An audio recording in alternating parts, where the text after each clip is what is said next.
Hey folks, AG Squared here with another episode of my moving into a new home video series. Today I'm going to be sharing a tip when installing a washer and dryer, as well as an easy DIY do-it-yourself maintenance tip to extend the life of your dryer.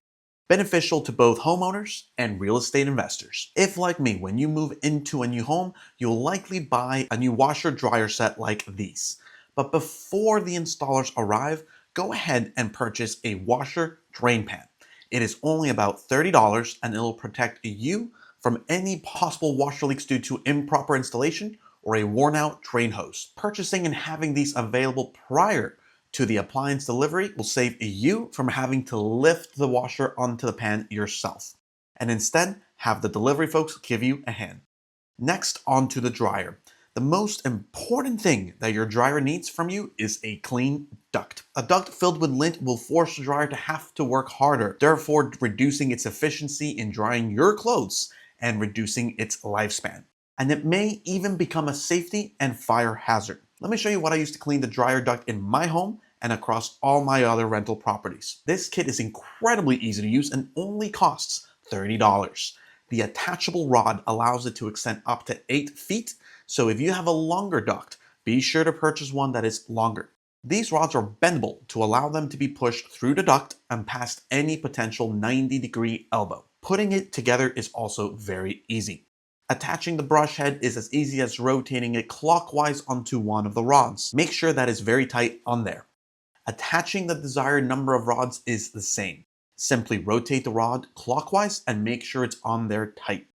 Once the desired number of rods are connected, all you do is connect your drill onto the other end and set the drill to rotate clockwise.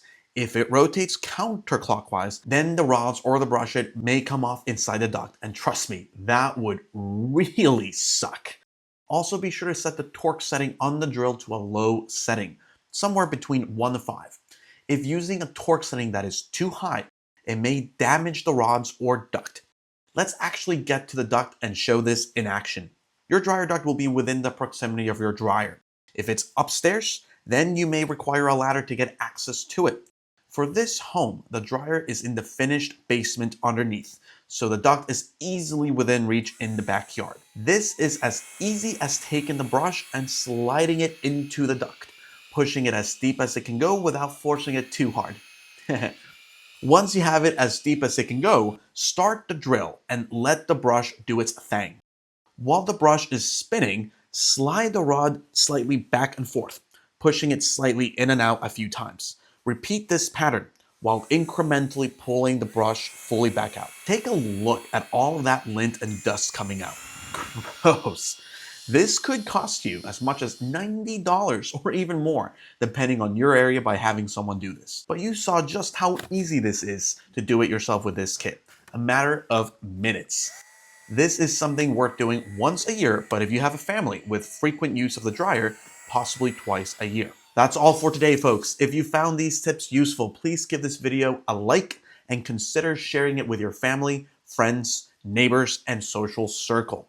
And if you're interested in more DIY projects, repairs or renovations, as well as content on real estate, finance, or technology, go ahead and subscribe to my channel. I have playlists to make it easy to find the content that you care about. And as always, thank you for watching, and till next time.